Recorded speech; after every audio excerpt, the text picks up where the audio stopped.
Welcome, everyone, to this year's Transformative Justice in Education lecture with Dr. Carol Lee. We are very fortunate to have Dr. Lee with us this evening because her work is the foundation for what we're calling Restoring Justice and Transforming Education. I have more to say about Dr. Lee. I can go on and on, but Maisha Wynn, our co-director for TJE, will have that honor, and I do not want to steal her thunder.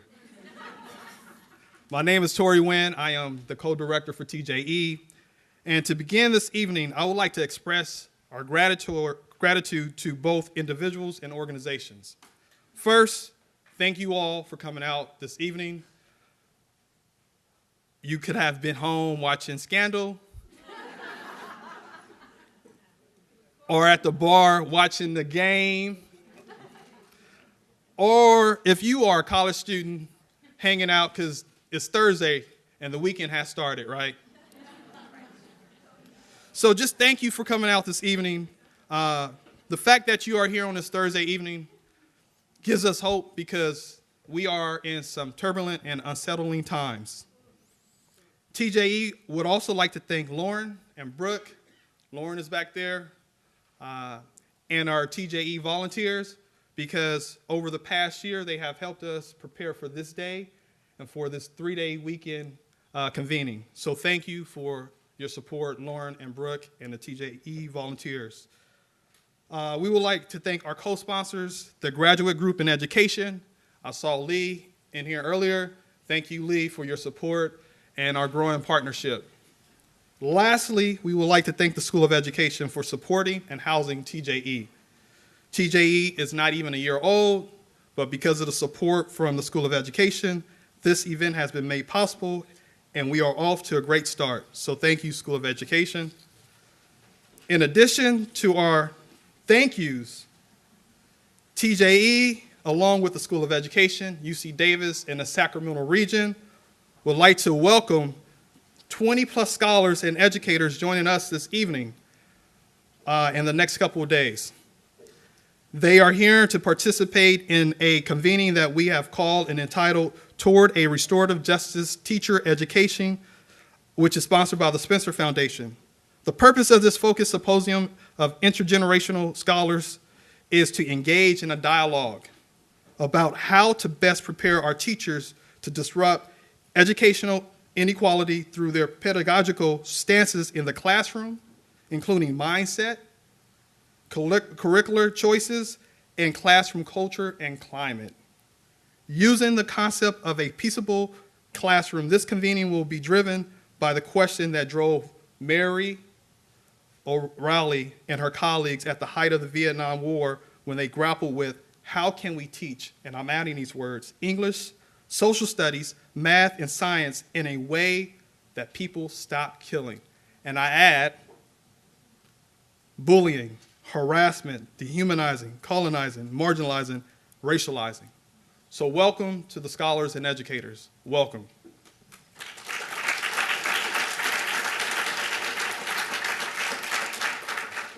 Now, some of you are here just wondering, what is TJE? Been hearing about this center for a while. What do they do? What is restorative justice? What is transformative justice? Well, I'm glad you asked. So our mission is up there.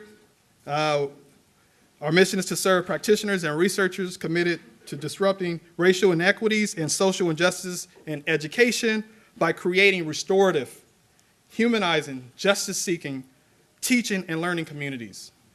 Not just classrooms, but learning communities. So what is this thing we call restorative justice? Let's start with what it is. An alternative to punishment. It's not a program. This is a culture. It's not a program. Letting people off easy. What it is, a paradigm shift. It's a mindset. How do we shift individuals' minds from a punitive to a way of openness? An opportunity, a tool for cultivating belonging and purpose, especially in this time. Right? How do we get people to feel like they belong and they have a purpose? Raffian Davis, Oakland, California, the sister of Angela Davis. She states, the purpose of RJ is to repair the harm caused of the whole of the web, restoring relationships to move into a brighter future. So it's about relationships, being in community.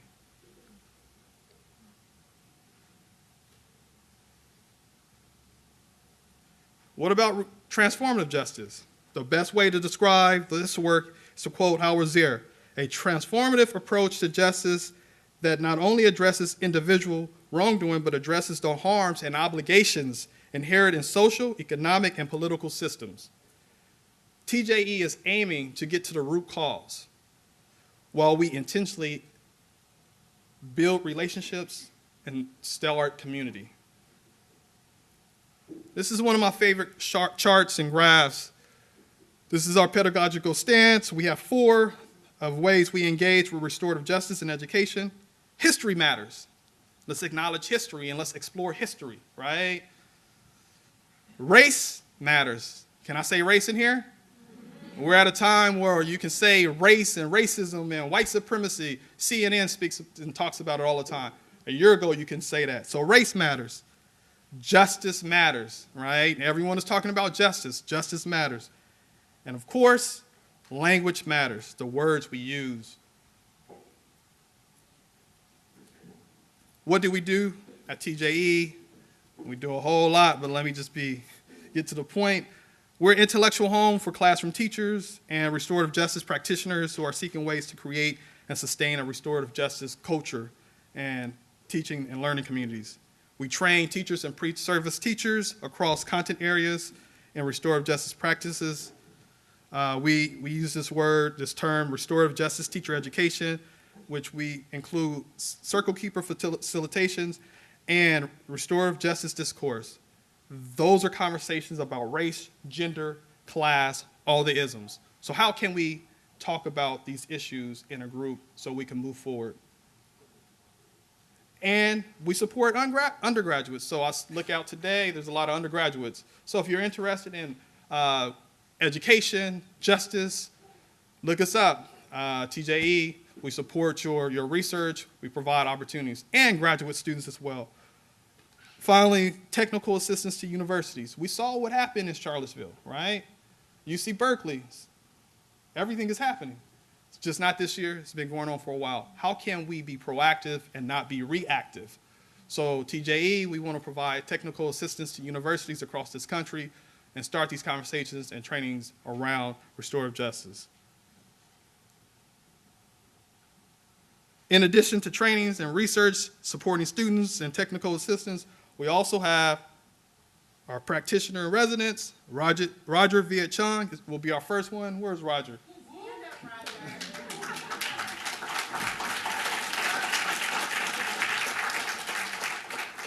So Roger is doing some great work down in Laney, in Oakland, and working with prisoners, incarcerated individuals. He's been doing this work for quite a while. TJE wants to support his work and his efforts and connect the university to Roger's work and build, because if we do this in silos, we'll never get things done. So thank you, Roger. He will be with us this year, a couple workshops, lectures, and working with the community. So Roger's our first one.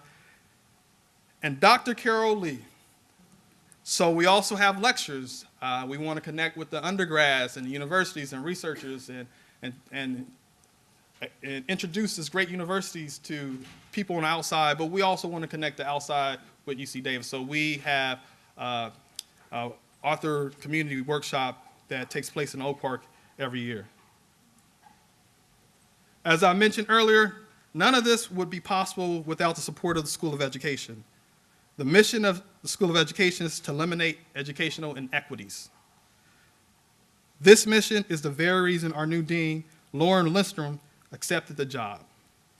Dean Lustrum began her tenure as our dean on June 1st, 2017, so it hasn't even been 5 months. Prior to Davis, she was an associate dean at the University of Oregon. She has conducted research since the 1990s, focusing on autism, developmental disabilities, career and college readiness, families and poverty, special education, and the transition services for youth with disabilities. Now, as the Dean of the School of Education here at UC Davis, her goal is to recruit more teachers from underrepresented ethnic groups, support children who have experienced trauma, poverty, homelessness, address bullying and harassment of children of color, immigrants, and children who are LGBTQI. Please join me in welcoming Dean Lustrum, who will give a few remarks.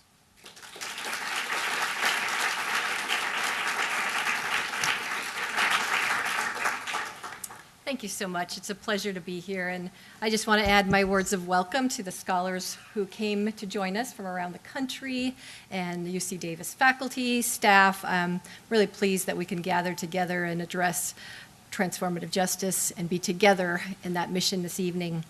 So I'm really proud to be the Dean of the School of Education, and I'm really proud to have colleagues like Torie and Maisha who are leading these efforts, really leading around the country. I know that Torie flashed the mission up here for you on the PowerPoint, but I just want to read a couple words from their mission statement because I think they're so powerful. So their mission, the mission of the Transformative Justice and Education Center, we're committed to disrupting racial inequities and social injustices in education.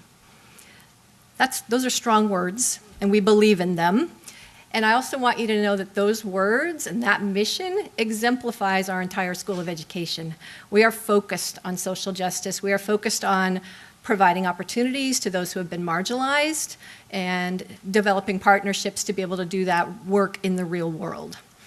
The other thing that I want to say about UC Davis School of Education is that we're part of a public research institution. Some of you have heard me say this before, but I believe that both parts of that matter. Public matters and research matters, because that's what makes us unique.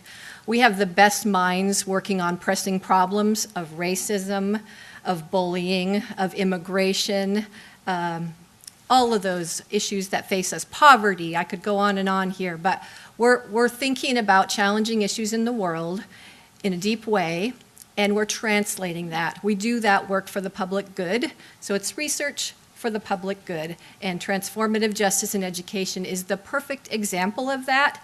They're integrating work with undergraduates, work with graduate students, work with faculty, and again, the partnership with the community is so critical. So let me just close by saying this is a very challenging time in our history. It's a very challenging time for those of us who are committed to civil rights and really to human rights. I don't know how you feel every day when you wake up and read the news, but it's exhausting, and I think we can feel isolated and overwhelmed by that barrage that's been hitting us. So in thinking about that and preparing for tonight, I just thought we're often reactive. We feel like we're bombarded and we need to speak up, and I absolutely believe that, but how timely that you can all be gathered here today, not to be reactive, but to be thoughtful and to engage and to really focus our intellect and our passion on these critical issues. So thank you for being part of this. Thank you for the work you do. Thank you for the commitment you have to transforming education. So now it's my pleasure to introduce my colleague, Dr. Maisha Wynn. Dr. Wynn is the Chancellor's Leadership Professor here at UC Davis and the co-director of our Transformative Justice and Education Center. Thank you.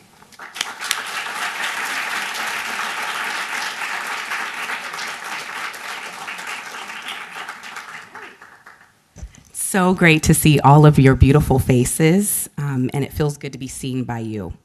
Professor Carol D. Lee is the Edwina S. Terry Professor of Education and Social Policy, Professor of Learning Sciences in the School of Education, and Professor of African American Studies at Northwestern University. I first had the honor of introducing Professor Carol Lee in 2000 when I was a graduate student at UC Berkeley, and our School of Education, along with the Stanford Graduate School of Education, co-hosted the National Council of Teachers of English Midwinter Assembly. I distinctly recall using a Ghanaian proverb to describe Professor Lee. "She who does not cultivate her field will die of hunger," before declaring Professor Lee as one of the greatest cultivators in our field.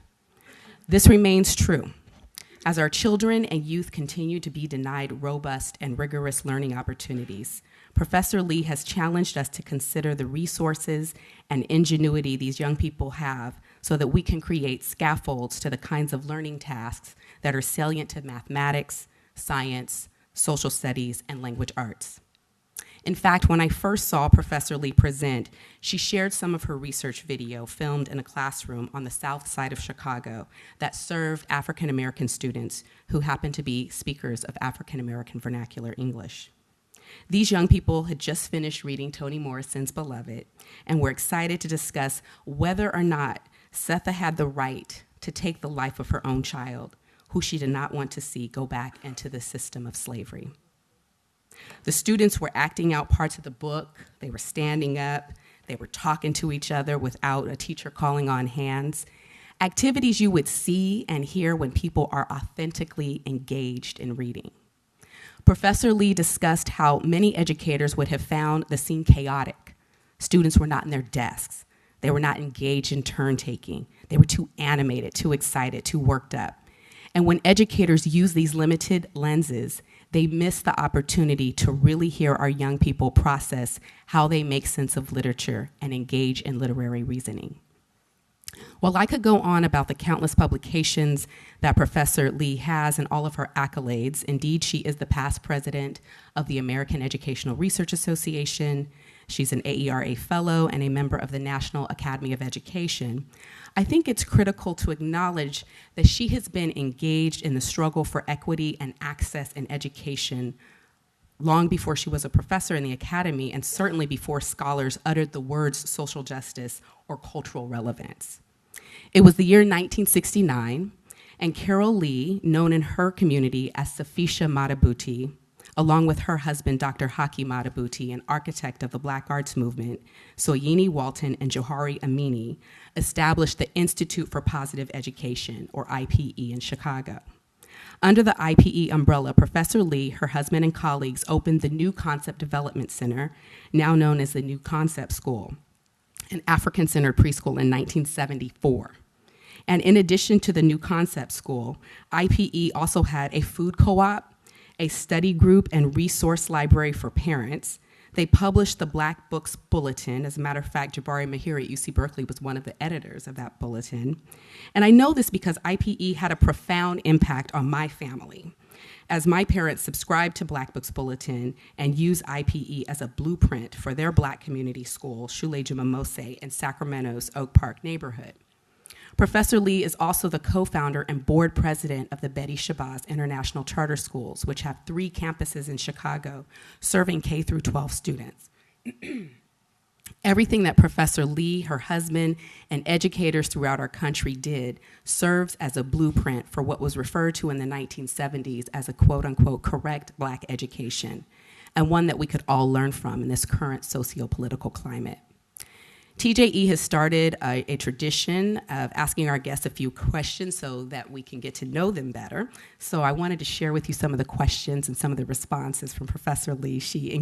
We had a lot of fun with this. So the first question is, if you could spend 1 year anywhere doing anything, what would it be and what would you be doing? So Professor Lee says she would be at home with her grandkids nearby, mind you, nearby, not in her house, but nearby, hanging out with them, but with time off to learn new things like playing the piano, learning to draw, and to paint. When I asked her what 5 books would she put into the hands of young people, of course she asked, well, what are their ages? What young people are we talking about? So then she said, okay, well, maybe I'll focus on middle school, high school, and adults. So she said Richard Wright's Black Boy, Toni Morrison's The Bluest Eye, Ta-Nehisi Coates' Between the World and Me, her husband Haki Matabuti's book, that's good, Black Men, Obsolete and Dangerous, and Gwendolyn Brooks' book, In the Mecca.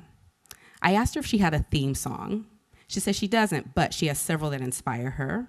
Black Butterfly, Celine Dion's Because You Love Me, Whitney Houston's The Greatest Love of All, Common and John Legend's Glory, and Yolanda Adams' I Believe I Could Fly. I asked if she had any words to live by, and she said she just heard this quote that she thinks might be from Dolly Parton. If you want to reach the rainbow, you have to be able to deal with the rain, or something like that. Somebody can Google that for us. And then Gwendolyn Brooks, which was the inspiration for the title of her book, Take Your Blooming in the Midst of the Whirlwind, which I think all of us need to be doing.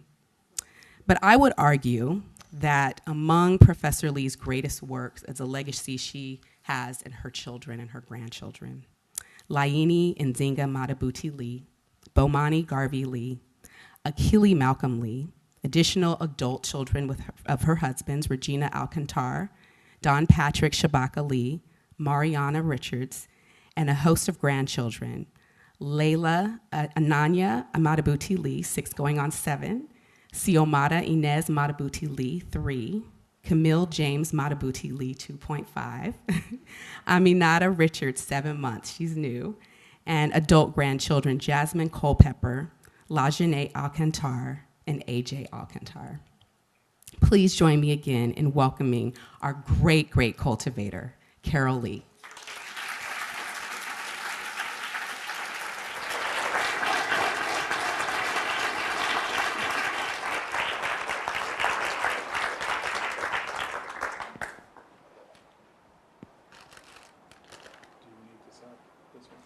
Oh, I'll do it. Okay. It's the wrong slides, anyway. No problem. Yep. I'm fine. Oh, you got it. So first, I want to thank Maisha and Torie for inviting me. I'm overwhelmed at the audience and the energy that is here. And I attribute that not to the fact that I'm the one speaking, but because I think this center, this institution, growing and becoming, has clearly created an energy and presence on this campus. And as I said to your dean, I think there's some wonderful opportunities for this university to create a really important niche in the field.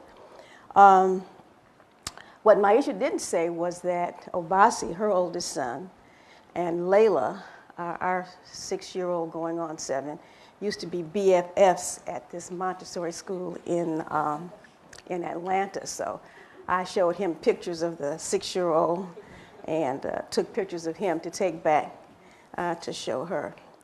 I'm going to apologize because I'm going to read most of my comments, which I don't necessarily typically do, but I think I have a lot I want to try to say, and I think it'll be more efficient if I do it in that way.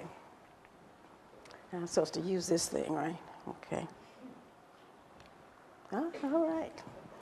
So, a pivotal case in my thinking about the issues with which you and the Transformative Justice and Education Center wrestle is a young man named Yetu. Back in the early 1990s, when I was beginning my work in cultural modeling, I designed literacy interventions that sought to draw on knowledge and dispositions that youth who are speakers of African American English bring as language repertoires useful for examining complex works of literature. As part of that intervention, working with teachers in the English department at an urban high school, serving students from low-income communities, I also taught myself. I had as a freshman a young man that I've come to call Yetu. Yetu was quiet. He's actually, well, you won't know which one he is, but he's in the top picture. Yetu was quiet and introverted. He did well in my freshman literature class.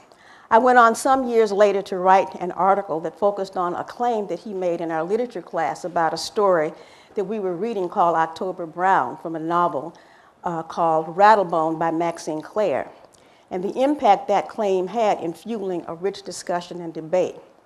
It turns out his claim was empirically false, but his thinking behind this claim was actually quite powerful.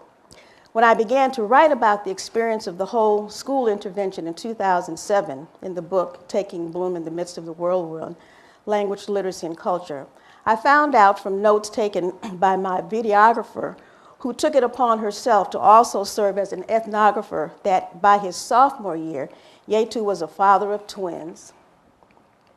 And by his junior year, one of his twins had died, and Yetu had been kicked out of school for selling drugs. I was floored by what had happened for several years. First, I would have never predicted this future for Yetu because he was not a discipline problem. I had met his parents who were caring and focused on his well-being. He was a kind young man as I knew him. Second, I would have been in the school when all this was happening, and I knew nothing about it. And I suspect that there were very few, if any, adults in the school who were also aware of what was going on in this young man's life. I also think about another young man, Joel. He's in the second picture. He's the one with the little funny look on his face. In that same freshman class from years ago. He was a twin. Unlike Yetu, he tended to miss class, and when he was there, was typically not engaged. It turns out he should have been a sophomore, but he had to repeat his freshman year because he had flunked his freshman classes while attending a school in a neighboring state where he lived with his father. Because of his troubles, his father sent him to Chicago along with his twin sister to live with his mother. He would often get into verbal disputes with a young lady who also had challenges. I had come idealistically, and by that time I was a veteran teacher in my early 50s, to teach literature in a culturally responsive and powerful way. One day, a man knocked on the door of my class and asked for Yolanda. I asked him why he wanted her, and he said he was her probation officer, and every Tuesday she would be out of class to attend sessions with her probation officer. And while Yolanda missed many days in class, some due to probation requirements and other for reasons I never came to know, ironically, when she came back to class, she had read further into the novel than almost anybody else. Routinely, Joel and Yolanda would get into verbal duels. I decided one day to keep them both after class to talk about the tensions between them. Yolanda looked at Joel in the eye and she said, "You don't know who you're messing with. My boyfriend heads," then she named the gang that he headed. Joel then looked at her and said, "You don't understand. I ain't afraid to die." My motherly instinct took over, and I said to Joel, "You may not be afraid to die, but your mama, your daddy, and your twin sister would be devastated if you did." And tears came into his eyes. These three young people represent the spectrum of challenge that I think this center and this conference seeks to address. In Yetu's case, we see what Margaret Bill Spencer calls masked vulnerability. And while we often focus on the vulnerabilities of Black and brown boys and young men, Yolanda reveals vulnerabilities that landed her into the criminal justice center. And Joel may be thought of as the classic case of our public narratives. I am a founder of 4 African-centered schools in Chicago, ranging from 46 years to 20 years in age. One of those schools was a high school, DuSable Leadership Academy, unfortunately now closed. I conducted a 4-year longitudinal project at the high school, and in so doing spent a considerable amount of time physically at the school. And there I met again so many Yetus, so many Yolandas, and so many Joels. Brilliant young people, but wrestling with so many challenges. I also met in that work the difficulties of schools as organizations and of teachers individually and collectively to wrestle day in and day out with these challenges. As African-centered schools, we view the school community as an extended family where teachers are called Mama and Baba, which in Swahili means father, and their first names. So I have an African name, which is Safisha, and the kids in the school will call me Mama Safisha. With the goal of addressing the holistic needs of our youth and investing them, we hope, with the lessons of our history as people of African descent in this country. We argue that whatever allowed our enslaved ancestors to get up each day and put one foot in front of the next and keep on stepping, envisioning a future of hope and possibility, that is the reason I can stand here before you today. Whatever they knew, whatever they believed, whatever social networks they established must be worthy of passing across generations and indeed to share with the world. Many of you may know that Wall Street in New York City was an African burial ground in the late 17th and 18th century. How many of you knew that? With leadership from the Schomburg Center for Black Culture in New York City, where my daughter was working at the time, The community organized to push Congress into recognizing this as a national landmark in 1993. You will find there a magnificent monument to honor the Africans buried there, and you can see a picture of it. Seriously, if you ever go, it is just stunningly meaningful. As part of these efforts, archaeologists from Howard University were brought in to examine the bodies. To their surprise, they found bodies buried with markings in positions and with artifacts that said, "I am Yoruba, I am Akan, I am Iwe." It was as though they were making their way into eternity to mark their bodies in ways that said, "I am not chattel, I am not a slave, I am a human being, I am an African." Imagine those of you who are mothers. You give birth to a child, your initiation into what I've come to call the International Sisterhood of Birth Mothers.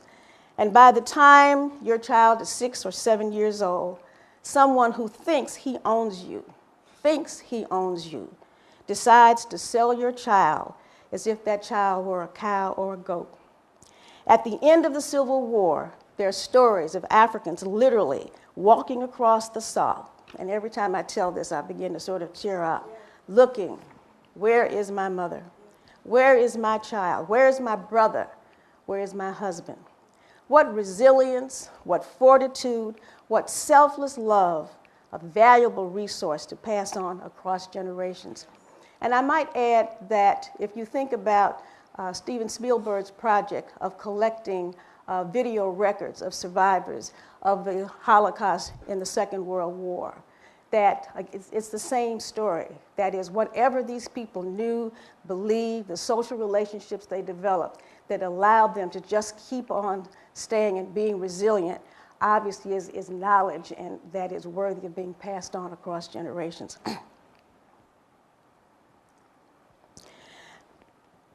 And despite every effort through the Holocaust of enslavement, through Jim Crow, and through what Michelle Alexander calls the new Jim Crow, to wipe out that which is African, language, religion, family structure, worldview, in the United States and parallel efforts across the African diaspora, what Wade Boykin of Howard University calls the deep structure of culture has not died.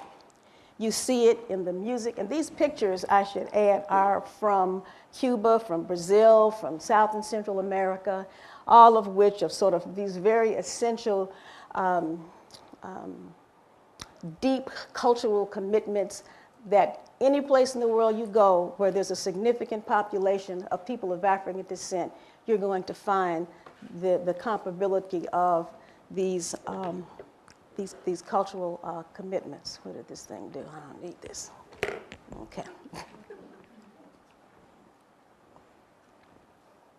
You see it in the music, in dance, in the stories and poems, in the ways of using language, in the value of the idea of the extended family, in how Maisha calls me Miss Carol, and in many displays of exuberance in the physical manifestations of Black beauty, in the unthwarted history of resistance to oppression, there is a cultural wellspring of resistance and resilience. I'm not naive enough to believe that these values and social networks have remained unweakened. If they had not been weakened, we would not have our Yetus, our Yolandas, our Joels in the numbers we have now.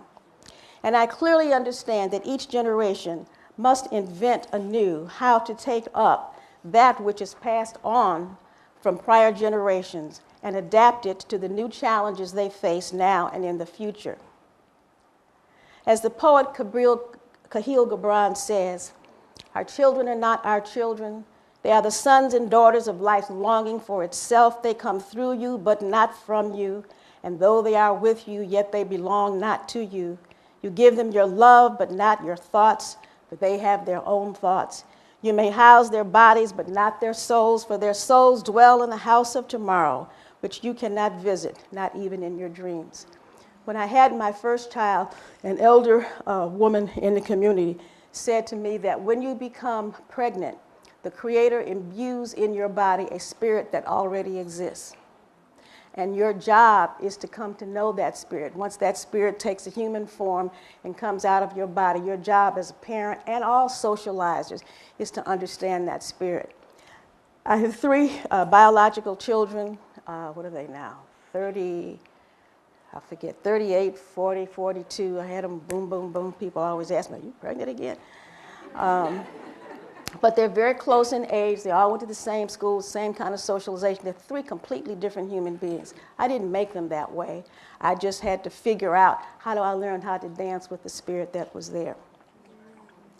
And so I think about the opportunity of transformative justice for our youth as understanding children as life longing for itself, how to help them develop their own thoughts, and how to help them prepare to be resilient in both the world as we understand it and the world in which they will live when we are not here, which we cannot imagine, not even in our dreams. And while I am certain that those enslaved Africans buried under Wall Street in New York City and the ancestors who struggled to build family and community through Jim Crow and the new Jim Crow imagined me in the world, I'm not sure they imagined Barack Obama as President of the United States. And while I offer this brief history of resilience in communities of African descent here in the United States, I could easily tell similar histories of resilience in the many ethnic communities that make up the U.S., the indigenous peoples on whose land we stand, the communities who either immigrated from Central and South America or were forced through war to become part of the U.S., such as parts of California, Arizona, Texas, that were originally part of Mexico, which has its own interesting colonial history. The many communities who immigrated from Asia and from across Europe, and the more recent immigrants from the Caribbean and the African continent. Each of these communities has faced structural barriers informed by ideologies that position particular communities as superior to others. We need to examine the history of immigration policies in the United States and the public narratives around who should and should not be here and what status they should have. So these immigration debates are not new. Our current debates are not new, but reflect a long-standing history despite the words on the Statue of Liberty. So you all, I'm sure, know the history of the eugenics movement, and you had immigrants coming from Eastern Europe, Jews coming from Eastern Europe, and the scientists were sitting there with their IQ test, which they could give in 3 to 5 minutes and determine who were, quote unquote, morons and therefore should not be here in the United States. This is not new.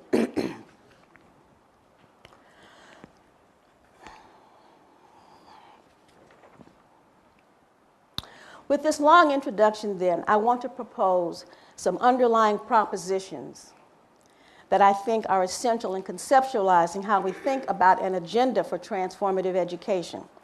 While many will put forward specific kinds of actions, specific practices, I want to spark conversations about a more fundamental set of propositions. Indeed, it is our fundamental belief systems that inform how we make choices about actions to take. If our fundamental belief systems are unchanged, our goals and our practices will not align. And I want to offer research backing for these fundamental propositions. We need to understand the behaviors that most often lead young people to become criminalized subjects in our school, on our streets, in our neighborhoods. I use the term, quote unquote, criminalized subjects to say that criminality in this case is not internal to the person, but rather a positioning that is structured by many factors. These factors include traits of the individual, the pathways available to the person to be supported in the face of challenge, the socializing actors who participate in the routine activities of that person's life. These pathways are institutionally structured by external powerful forces, as well as forces within families and social networks. The socializing actors act on belief systems about the individual, about particular human communities, and about human potential. In our African-centered schools, we draw on and integrate African worldviews from across African communities. One such set of propositions is what Dr. Maulana Karenga, the founder of Kwanzaa, has synthesized from ancient Egyptian philosophy and worldviews, a system of thought he calls Ma'at. One powerful aspect of Ma'at as a philosophy of life is the idea that the divine is in each human being.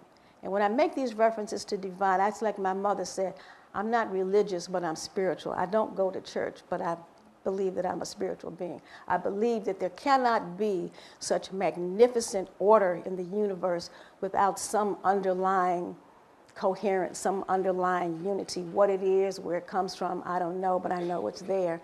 Your wildflowers, I was saying to Maisha, Mama Nature said, don't mess with me. I am always in charge. I don't care how much you find out about the body, about this or whatever. At the end of the game, I run this game. The idea of the inherent divinity within suggests one important goal of socialization is to feed the divine, to see the divine, to believe in human possibility. This may well be the most foundational principle for addressing the question of how and what it means to teach, as this conference calls, and I quote, to disrupt educational inequality through pedagogical stances in the classroom, including mindset, curricular choices, and classroom culture and climate. I want to argue that before we can think about the mindsets of young people, we need to think about our own mindsets, and that we see the issues of curricular choices and classroom culture and climate as technical decisions that grow out of the foundational propositions and belief systems that inform how we see ourselves as teachers, what we're aiming to do, and the range of foundational knowledge on which we draw as professionals in making pedagogical decisions at the level of classrooms, of schools, as organizations, at the level of the organization of community institutions. So I want in this talk to discuss 3 questions that I think are essential to the issues that we seek to address. The first is, how do we understand race, ethnicity, and difference? We throw these terms around, one as though they were somehow synonymous, and we don't really interrogate them. How do we understand what's required for resiliency? And what are the implications for curriculum content in the disciplines and for the design of learning environments that promotes identity building and resilience? Charles Mills, in the book The Racial Contract, argues that the construct of white supremacy is the foundational warrant for the rise of colonialism across the globe and the underlying belief system that provided the moral underpinnings for the enslavement of peoples of African descent and the genocide of indigenous populations in the Americas, Australia, New Zealand, and elsewhere. And I would highly, highly recommend that you read Charles Mills' book, because what he talks about is the power of beliefs. So one example that I often use is, if you think about the Hindu in India who believe that the cow is sacred, and the idea that you could go to the supermarket and buy a cow that had been slaughtered and cut up, and you don't have to see the slaughter, right, and have no compunction whatsoever. I'm not vegan, my husband is, right, but this is not at the point. Is based on a fundamental difference in beliefs. And we can go to the store and take the animal that has been slaughtered. We don't watch the slaughter anymore. When we were on farms, we could see the process, like under Jim Crow and under enslavement. So we don't have to look at the slaughter anymore. We just look at the outcome of something that then satisfies us because we think morally it's okay.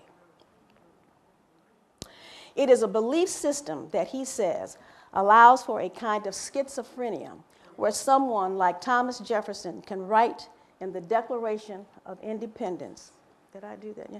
In the Declaration of Independence that, quote, all men, and he meant that, well, he meant some men, are created equal and endowed by their Creator with certain inalienable rights.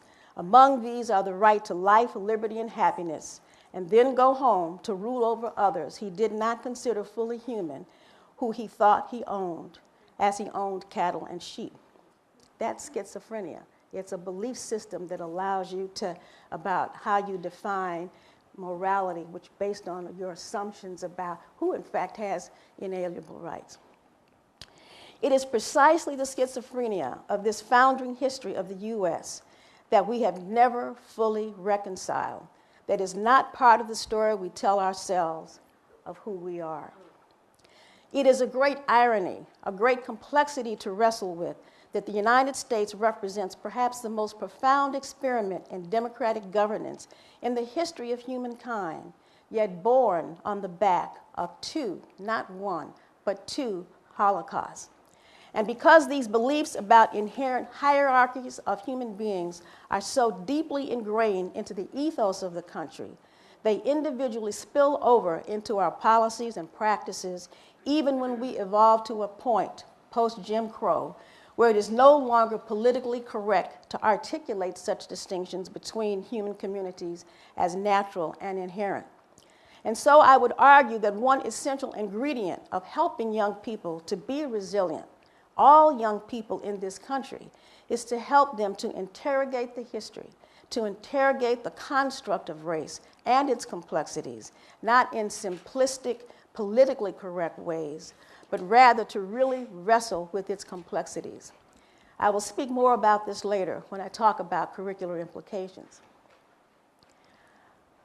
We tend to think of race as natural, but in fact, race as a biological construct does not exist. No matter what criteria one uses, one blood drop or blood quantum rule from the days of slavery and Jim Crow, the phenotype rule about skin color or hair texture, you will always have cases that don't fit the rule, but where the society has arbitrarily, through law, through policy, through practice, predetermined that someone fits into one of the racial categories. So I used the picture of this young boy, the blonde kid. He's a Pacific Islander. There are no Europeans in his lineage, but he got blonde hair, right? And he didn't bleach it to get it there. And the categories not only shift historically, but the names of the categories shift from color names, black people, white people, red people, yellow people, that don't represent the actual skin tones of humans. There are no black people, there are no white people, there are no red people, there are no yellow human beings. To a mixing of color names, so you have black people, white people, and then an ethnic, generally pan-ethnic names such as Latinx, Asian, Native American, etc. Race is not natural. Race is not biologically real, but race is a social and political construct. So we ought to, I was talking with Maisha over lunch, that we ought to talk about race as an ideology, right? Like you can be politically conservative or liberal or whatever, but it acts in an ideological function. And depending on the historical time and place, placement into particular racial categories structures opportunities in terms of economics, politics, health, housing, education, criminalization, and more. Some of you may have read the book When the Irish Became White. And so we must keep our eye focused on how race plays out. We must help our young people understand how race plays out. We must help them interrogate the messages about racial inferiority that are in the air in so many outright, subtle, and complex ways. We must not confuse them into thinking race is either natural, inevitable, or biologically real. And when we must raise black and brown children who are under no circumstances should question themselves because they are black and brown. And I might add, this is a big terminology problem because I'm using the term black and brown because white supremacy as an ideology is so embedded in what I call like a spider web that we're constantly having to respond to it. So we use these terms, black and brown people. And then we have all kinds of people of color, like the people, so self-ascriptions of being white. So if you self-identify as quote unquote white, then you're not a person of color, which means that human beings then by that language are divided into two categories. You have the white people who are the normal people, and then you have those other people you call the people of color. So a lot of these fundamental challenging conundrums are complicated because we really have not developed language to talk about them. So if race is not real, what kinds of categorizations of human communities matter? I would argue that at a macro level, the two that have the most powerful historical continuity are ethnicity and religion. Even nationality shifts over time, while ethnic communities tend to cohere. So you can think about the fall of the Soviet Union and the nation states with these new borders that formed, but you had these ethnic communities that had been there long before there was a Soviet Union. Quite frankly, but long before there was the Great Russia. But it is equally important to understand that ethnic, and for that matter, religious communities have both continuity and change. This is particularly evident as such communities migrate across time and space. So, for example, it says something that the Irish and others celebrate St. Patrick's Day in the United States and Ireland, but also that what St. Patrick's Day means and how it's celebrated in Ireland is not what it means or how it is celebrated in the US. It means something that one can find continuity in the practices and beliefs of the Catholic Church from the medieval period in Europe to today, and at the same time to understand the many ways in which the church is different. I don't know if I can do this, get the thing to put. What am I supposed to do to make it point? Whatever. Anyway, I was watching television last year, Christmas Eve, and the Pope was hosting some Christmas Eve ritual in whatever the basilica thing was. And two things struck me, so I actually took my camera in front of the TV to capture these things. So at the top, you see these two guys with these medieval outfits on. And you say, so why is it in 2017, why are they wearing this something from the medieval ages? Why? Because of continuity in ritual and its significance. But he also, as part of the ceremony, had these children from different ethnic and national communities around the world who are large Catholic populations, who he sort of brought in as part of the service and ritual, and they're all dressed in their national or ethnic dress. So you've got continuity with the medieval dress guys, and you've got change with this ethnically diverse group of kids coming out. I can assure you that the Pope in the 15th century did not bring out, kids dressed in different national dresses. So this idea of continuity and change is often difficult to wrap our minds around, but it's an essential proposition. With regard to the work that I and this audience want to engage, it is important because we need to understand when we have a group, for example, of African American students, that we will find both continuity and difference in what they share and don't share, what they share with prior generations, and how they differ. In addition, we must understand that as humans, we belong to multiple cultural communities, always. Communities defined by family, nuclear and extended, by peer social networks, by profession, by communities of practice, basketball players and video game players, by age cohorts, children of the Great Depression, the Millennium generation. My mother was born in 1920, and my mother always, she's died, and she always had cash hidden away in drawers and books. And when her father, my grandfather, died, it was the same thing in his bedroom. There was money hidden away, cash. Why? Because they came out of the Great Depression. Political communities of belief systems. Each of these communities will have different salience to us at different points in time for different purposes, but they all stand as resources that we bring to settings. Why is this important for the work that we seek to do? It helps us conceptualize the range of resources, networks, and repertoires that the youth with whom we work bring with them. Life is hard, always, for everyone. In our field and in our public narratives, we use terms that suggest life is good for some and just bad for others. For example, we talk about students at risk, by which we mean largely black and brown youth and youth living in poverty, as though middle class and upper middle class white youth are somehow exempt from risk.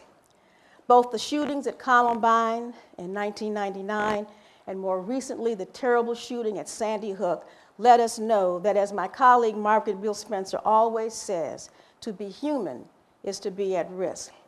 The question is, how do our social networks and the organization of settings in which we routinely participate provide us with resources to wrestle productively with challenge? So I often give the example of the Kennedy family. And with all the riches they had, and you think that was the devil and Daniel Webster. So the devil went to Rose and said, if you give me your money, you can have your oldest son, you can have Bobby, you can have John, you can have your grandson. Just give up the money. I think Rose would have done it. I say if she'd asked Daddy, he may not have done that. But bottom line is, I believe, I may be totally wrong, I do not believe that it was Rose Kennedy's money that allowed her to survive these challenges that we could hardly imagine having to go through. I believe it was her religion and the social network of her relationships.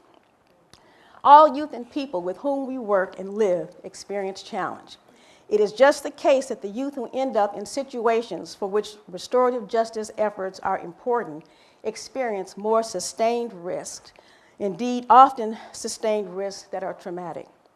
Spencer offers a powerful framework for thinking about resiliency in the face of challenge in a model that she calls PVES, Phenomenological Variant of Ecological Systems Theory.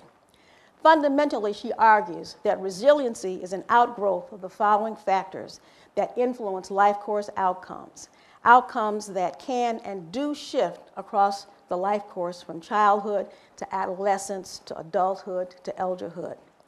What she calls net vulnerability as the objective risk and supports in our environments.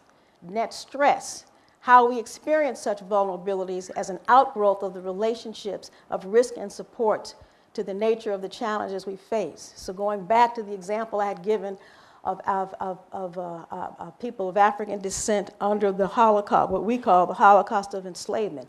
In terms of net vulnerability, we cannot even imagine the objective conditions under which they lived. That did not equate to how they experienced it. What she calls reactive coping, which is how we learn to recognize dissonance, that which is threatening, and how we come routinely to respond to such dissonance. This is a huge issue in the world of restorative justice.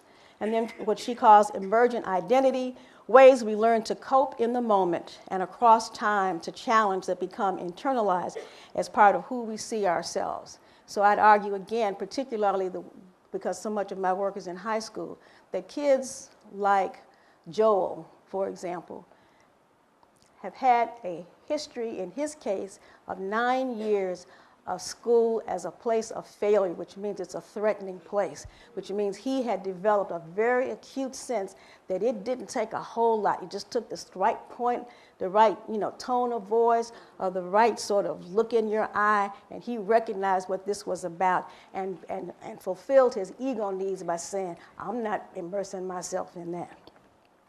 And that these emergent coping responses then can lead to particular life course outcomes, which still shift depending upon where you are in the life cycle. Among the implications of the PVES model is how, as professionals and socializers of young people in our multiple roles, we understand the nature of the vulnerabilities our youth face, meaning understanding both their risks and their supports, which includes the roles that we play in both being sources of protection and sources of risk. And we inevitably play both roles. We must have tools to understand how our youth cope with such challenges, what informs those coping responses, and what breadth, rigor, adaptability, and continuity need to be in place to influence those coping responses. I naively thought in 1998 that if I could get Yetu to be able to interpret these critical works of African American literature, that would be his saving grace. And then upon learning what happened, to say it was necessary but not sufficient. It also means we need to be active in addressing the coping responses by institutional players in the environments in which these youth live and which they must navigate. This includes police, security guards, employers, those who carry out discipline policies and practices, including how we react as teachers in the micro-level environment of our classrooms. One of my lessons from Yetu and a number of the young people with whom I've interacted in our high school is this work is in no way limited to classrooms. I've also found in the work I've done over years in high schools that ironically, the people who have the most adaptive relationships with kids typically are the security guards and the coaches, not the teachers.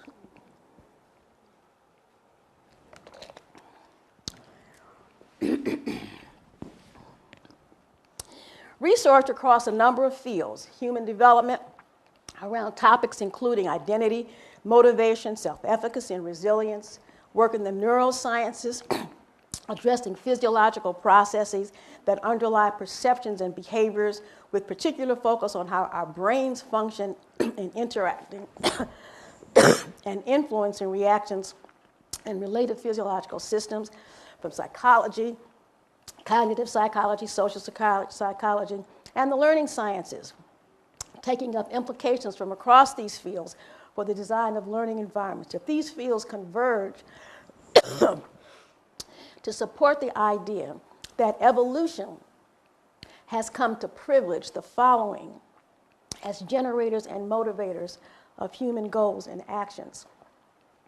And although I won't be able to, because of time, go into it in depth, I have come very much to believe that some of the big points that I'm going to talk about in a minute that we need to pay attention to in designing robust learning environments for anybody are not simply politically correct things we should do.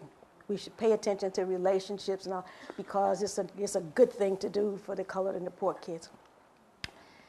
These are fundamental to how humans function, and they're fundamental because evolution has predisposed us as a species to attend to these. These include perceptions of the self, perceptions of task, perceptions of others, of settings, the salience of emotions as a filter for a sense of safety and relevance, and the ubiquity of diversity of pathways through which to fulfill the fundamental task of life. I'm not going to show it because I don't have time, but you can go on YouTube and find, if it's just a trailer to the documentary film Babies. Anybody here seen it? It's a documentary on the first year of life of 4 babies, one from Namibia, from Tokyo, from San Francisco, and from Mongolia. And these babies are growing up in completely different social environments, but each social environment is supporting their learning of the fundamental task that you have to accomplish in the first year of life. And I keep trying these examples of St. Patrick's Day and you know, the medieval guys and the new people in the Catholic Church. These ideas of culture as having continuity and change, of people having diversity of pathways, sounds complex and hard to wrap your head around, but it's real because you can't look at babies. You can't look at babies and say that the little baby in Namibia who's learning how to walk by learning to carry a little thing on his head and is going like that, there's something like inferior about his learning how to manage his body. That would be like insane, although this philosophy of, we've talked about hierarchies of human beings does allow for such insanity. So why are these important to the work we do in response in restorative justice for the youth that we serve? While the challenges these young people face are without question the outgrowth of policies and an explicit structuring of inequality, how all the players experience the challenge is important. These players include the youth themselves, their families, their peer social networks, teachers, security guards, police. In other words, what must have been the vulnerability of the police officer who shot that little 12-year-old boy with a play gun, right? He obviously felt threatened. You have to understand what are the fundamental beliefs that informed his perception of threat, which is going back to these whole issues we're talking about around the construct of race. But again, my point is the vulnerabilities in these situations are vulnerabilities that typically all the players, it's not just the kids, it's all the players involved. So how all the players experience the trauma is influenced by their perceptions of themselves, their perceptions of the other, their perceptions of the situation. These perceptions are always filtered through the emotional salience we attribute to such experiences, with the highest salience, positive or negative, attributed to perceptions of threat, of being or not being safe. One can think even of sexual arousal, among the most intense emotional experiences that we have when pleasurable, as triggering a sense of belonging, of connectedness, and thus of safety. One of the complexities of our perceptions is whether we have at least an appreciation of the fact that both individual human beings and particular communities of human beings take on the fundamental task of being human in quite different ways.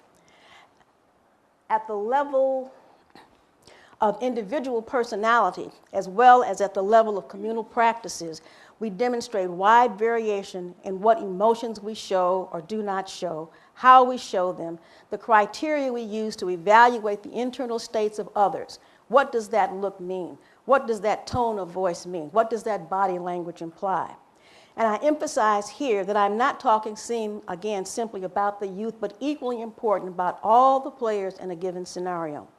And going back to my introductory remarks, foundational propositions, belief systems we hold about constructs like race, ethnicity, class, gender, what we construe as evidence of psychological states, and what we believe about the possibilities of human resilience all come into play in shaping whether a given set of experience will lead to negative construals of the self, and as a consequence, negative and maladaptive outcomes. Some of you may have begun to look at Morgan Freeman has this new series, and it's called The Story of Us. In the opening, he interviews this man who was in isolation at the prison in Angola. He was in Louisiana for 43 years. And despite that, had a vision of possibility that allowed him to imagine and to be able to persist in that environment. And so we may think about current work emphasizing the idea of the importance of mindsets, such as the idea of grit, stick-to-itness, and of what are being called non-cognitive factors, by which they mean emotions, emotional self-control, executive functioning, or what directs the control or lack control of our behaviors as relevant. Yes, these are important. However, they are more complex and nuanced than our professional conversations invite. First, neither mindsets nor emotional self-control or executive functioning are zero-sum games, something you have or don't have. And this is where I'm getting at these subtle messages. All of the work that is now coming out about the importance of non-cognitive factors is being focused on Black, brown, and poor kids in school with the inherent implication that they don't have executive control, they don't have emotional self-control, and it's something you have it or don't have it, they don't have it, so we're going to fix them by some stuff that we do so that they're going to have this.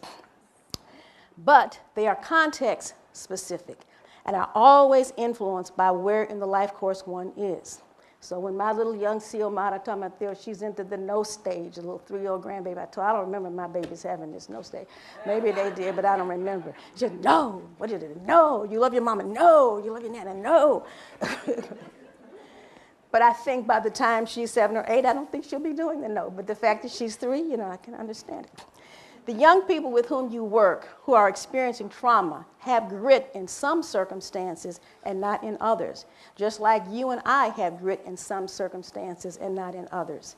In addition, there are important physiological factors that influence our emotional states, including the repeated experience of extreme trauma and the state of our health, both in terms of pathological states leading to diabetes, heart disease, obesity, as well as time-associated states of the body based on what we ate for breakfast or didn't eat, or a carbohydrate-soaked school lunch.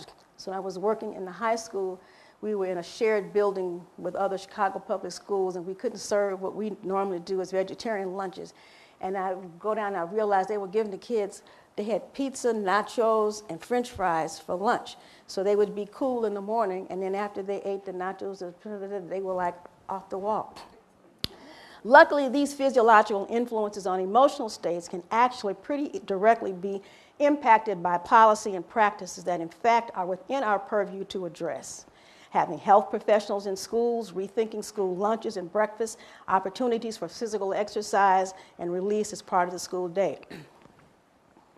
With these foundational propositions in mind then, I want now to go on to discuss implications of these propositions for what and how we teach in schools.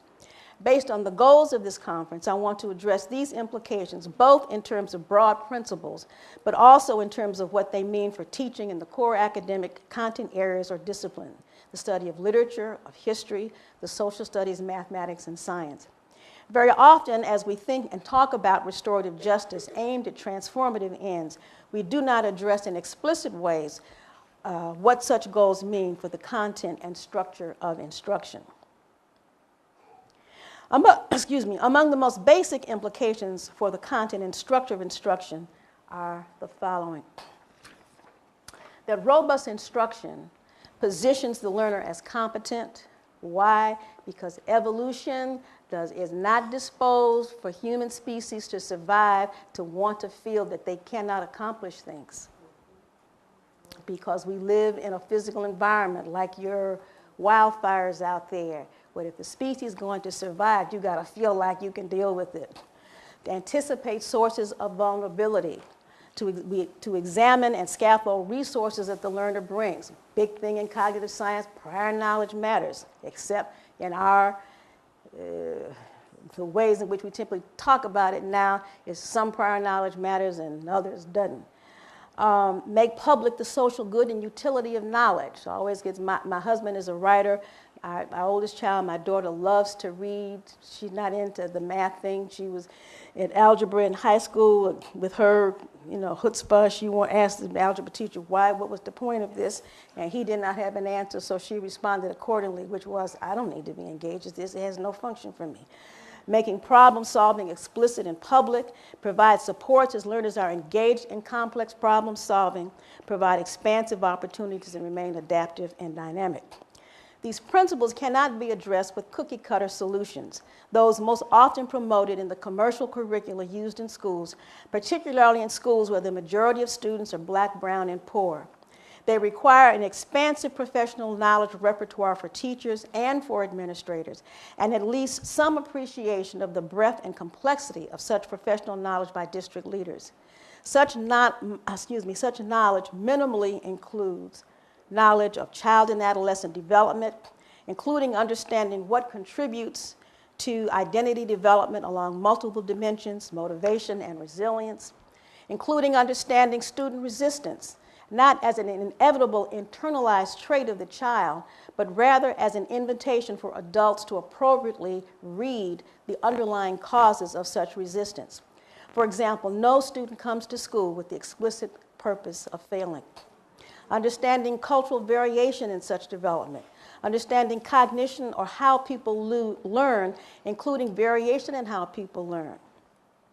A deep knowledge of academic disciplines in terms of epistemology, core concepts and themes, language appropriate to reasoning in the disciplines, kinds of texts and forms of knowledge representation, interrogated and employed in the discipline, strategies, heuristic, and modes of reasoning within the discipline. Pedagogical content knowledge. What is challenging about such learning for novices? What are for meaningful progressions of complexity? How to conceptualize relevant prior knowledge that novices bring to the problem being studied in the discipline. In other words, which fundamentally includes knowledge and appreciation of the everyday practices in which youth participate that may be relevant to the content, to the epistemology, to the ways of using language and reasoning strategies in the discipline, and how to structure engagement and persistence. These are, without question, quite an extensive and exhaustive range of knowledge required for effective teaching, particularly in circumstances where teachers must wrestle with resistance. It should not be simply the onus of the individual teacher to learn in such to learn such knowledge repertoires, and to learn them in ways that are adaptive and responsive to local circumstances. Rather, in order to lessen the vulnerability of teachers and of parents and of community leaders and of police, socializing adults themselves need to be part of a community of learners. Within families, we can think about such a community of learners as including the parents or legal guardians, the grandparents, the siblings of the parents. You will note that in some West African communities, there's no such term as first cousin. The children of siblings are considered brothers and sisters, and if my brother dies, his children now are my children. The aunts and uncles, the physician, the parent social network, all working collaboratively to take on the awesome task of raising a human child. What might be the parallel networks then for school-based communities of practice, communities of learners? Before I provide some illustrations of what such discipline-focused learning might look like, drawing from existing work in schools and based on a strong research base, I want to offer a framework for how we might think about creating such teaching in content areas in our own local context. So here again, I draw on Spencer's PVEST model and my own work in cultural modeling. So from a PVEST perspective, and we're thinking about these things she calls net vulnerability, what are the challenges out there and the supports that are available in the environment, net stress, what does it mean to help people learn how to make sense of those challenges and respond to them in ways that are adaptive. That we have to think about these not just in terms of kids, but also in terms of all the players in the ecology, if you will, who are interacting with that child. Also, I'm about at the end here, folks. In terms of thinking about curriculum, that in terms of curriculum, it seems to me we want to have as a sort of a criteria as we're thinking about curriculum. We want curriculum that promotes self-reflection, helping kids to understand both their strengths and their weaknesses. We want curriculum that fosters a critical examination of the conditions under which they live, which is absolutely crucial. All of this discussion going on now about fake news and the Russians doing it, none of that stuff could work if if Americans on the whole, prepared by public education, were critically literate. No matter where they are on the political spectrum, you couldn't do this. Understanding how to engage in resistance and open up opportunities to build meaningful social networks. Finally, in terms of thinking about content, this socializing, what I'm calling disciplinary epistemologies. And this gets to be complicated. We're not going to have time to go into it in any depth, but we want, for example, in teaching, we want in the study of literature, not for kids to simply think, this is about who are the people and what do they do, and answer some question the teacher has in his head, but rather to be engaged in the epistemology of literary reasoning, which says, this is about wrestling with the real complexities of what it means to be a human being. And these books and these stories and our poem are just opportunities to do that. If as a student, if that's the epistemological disposition I'm bringing, I'm going to engage in that stuff in very different ways than if I think this is just about what's in her head that she wants me to answer some dumb question about. It has no relevance to my life, right? Anyway, so examples. So there, and I'll try to do this in a very, very quick way because I think I've gone a little longer than I should, right? With this thing I'm not clear about how to use, but anyway. So I'm going to go through these really super, super quick, just trying to provide some real examples on the ground of the ways in which I think curriculum in content areas can actually contribute to helping to build a sense of identity and resilience in young people who wrestle with challenge. So in my own work in literature, it's saying reading literature, well, what is the point of it? Why? Because literature allows you to interrogate like human conditions, and they're not limited to particular sort of ethnic literatures, if you will. So in Crime and Punishment, Dostoevsky is dealing with the question of how do you really understand evil, right? The ability in literature to allow you to enter into worlds that you've never been in.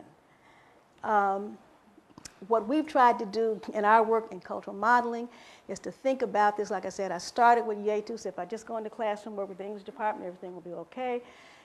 Concluded, no, I need something bigger than that, and I've got to think about what does it mean about the domain that I'm teaching? What does it mean about what I understand about the kids I'm working with?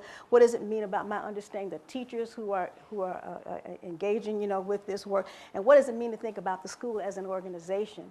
And I'm trying to then draw on a variety of domains of research to help me think about those problems. So cognition in the domain of human development, understanding identity, resilience, motivation, etc. Example in terms of the text that we use in the cultural modeling, something like The Bluest Eye. The Bluest Eye typically we think about as this book wrestling with what it means for a child to be examining herself on some criteria for what makes somebody beautiful that don't relate to her. Yes, that is a very fundamental part of what that book does. But it also has this really fascinating thing in that Morrison tries to help you understand Charlie, the father who raped Pecola, to understand what would take a human father to that action, right?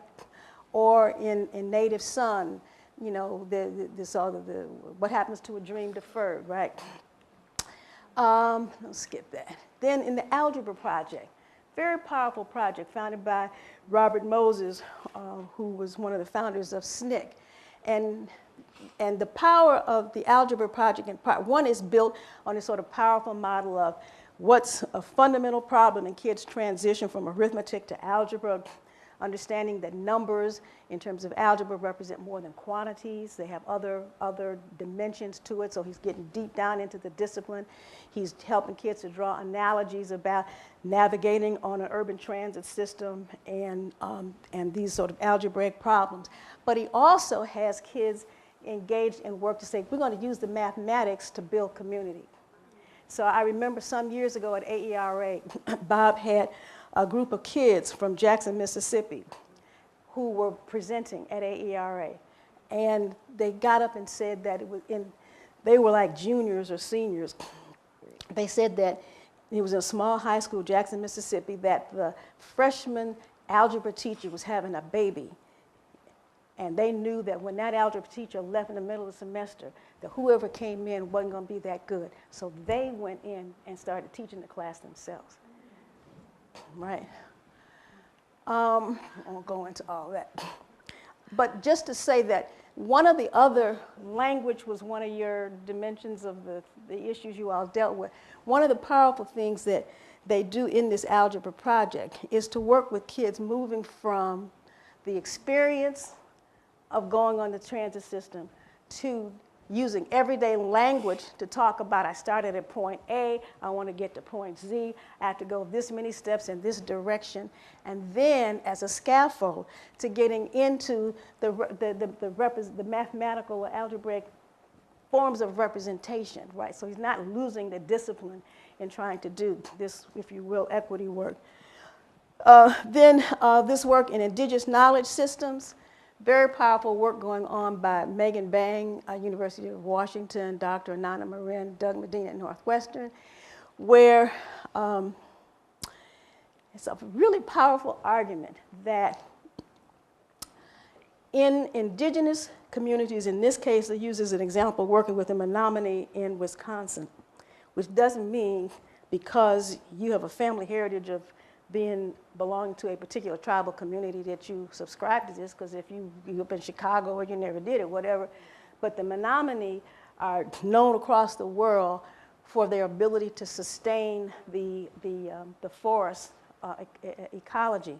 And so they work with the American Indian Center in Chicago, which is an urban Indian center. So you have people from a variety of tribal communities, along with the Menominee schools, and then have their comparison group of another rural group in Shawnee of whites, and found some very interesting things.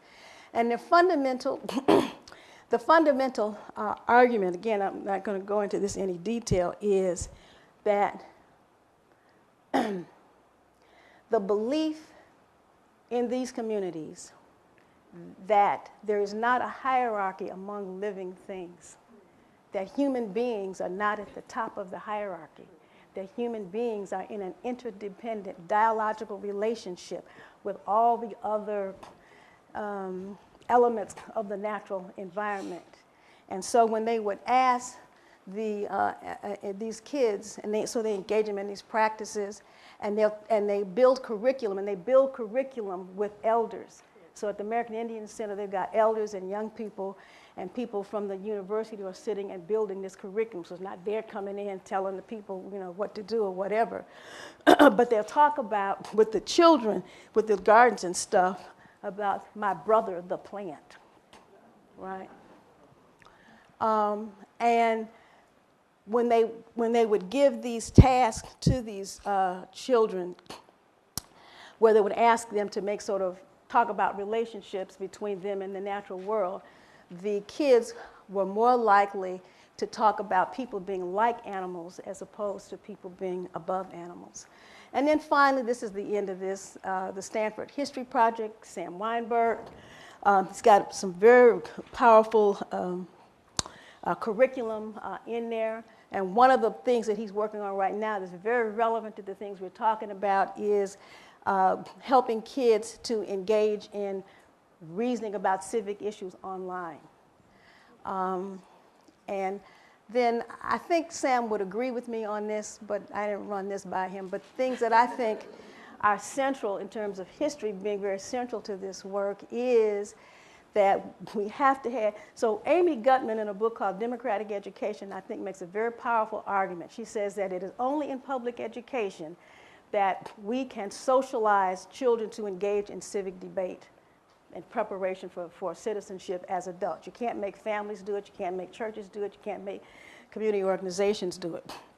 And so I would argue that, going back to what we were talking about earlier, they have to learn to deal with the contradictions. In Germany, they actually study the Holocaust. You know what I mean?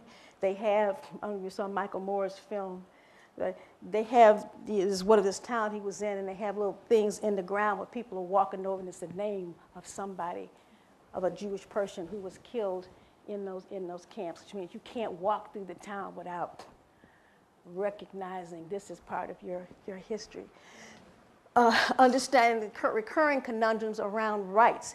To me, this is the most fascinating thing. You take the whole K-12 curriculum of dealing with it, because everything we're talking about right now is about what's the right of the individual in relationship to the rights of the state.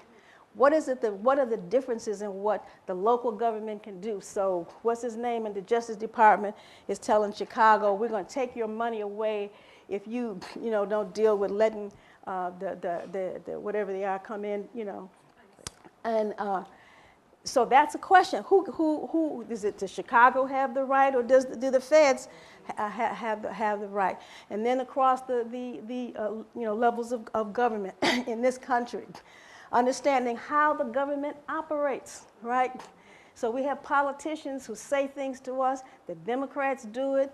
The Republicans do it. The various parties, they tell us stuff that structurally, if you understand how the government works, they cannot do.